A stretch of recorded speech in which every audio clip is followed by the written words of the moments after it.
आप देख रहे हैं TNB।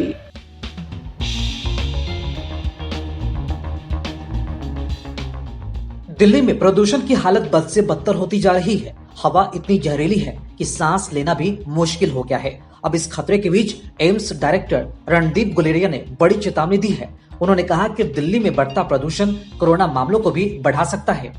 मीडिया से बातचीत करते हुए गुलेरिया ने कहा कि प्रदूषण जहां पर ज्यादा रहता है वहां कोरोना भी ज्यादा घातक साबित हो सकता है। वहीं इस वजह से फेफड़ों में सूजन भी आ सकती है।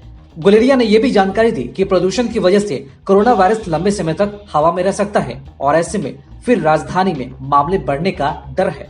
अब सवाल उठता है कि कैसे बढ़ गया प्रदूषण। इन सब के अलावा रणदीप गुलेरिया ने इस बात पर भी चिंता जताई है कि प्रदूषण की वजह से दिल्ली में लोगों की जिंदगी छोटी हो गई है। वे कम उम्र में खतरनाक बीमारियों का शिकार हो रहे हैं। एम्स डायरेक्टर की माने तो जितना नुकसान सिगरेट के धुएं से नहीं होता उससे कहीं ज्यादा ये प्रदूषण कर रहा है। इन सब के ऊपर क्योंकि त्योहार का मौसम रहा, ऐसे में गाड़ियों की आवाजाही भी बढ़ गई है। गुलेरिया मानते हैं कि इसने भी दिल्ली की हवा को जहरीला बनाया है। कुछ रिपोर्ट्स में ये भी कहा जा रहा है कि दिवाली के पटाखों ने हवा को जहरीला नहीं बनाया और ऐसे में पटाखों पर बैन लगाने का कोई मतलब नहीं था। लेकिन गुलेरिया ने जोर देकर कहा कि दिल्ली के इस स्थिति के लिए दिवाली भी कुछ हद तक जिम्मेदार रही है।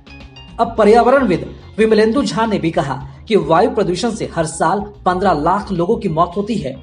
एक रिपोर्ट में ये भी कहा गया है कि दिल्ली NCR में रहने वाले लोग वायु प्रदूषण के कारण अपने जीवन के 9 साल 5 महीने खो देते हैं। लंग केयर फाउंडेशन का कहना है कि वायु प्रदूषण के कारण हर तीसरे बच्चे को अस्थमा है। अगर दिल्ली में बढ़ते प्रदूषण की समस्या का समाधान नहीं निकाला गया तो वो दिन दूर भी नहीं जब दिल्ली में सांस लेना भी मुश्किल हो जाएगा। खबरों में फिलहाल इतना ही। देश और दुनिया की ताज़ा अपडेट्स के लिए लॉग इन करें www.thenationalbulletin.in पर।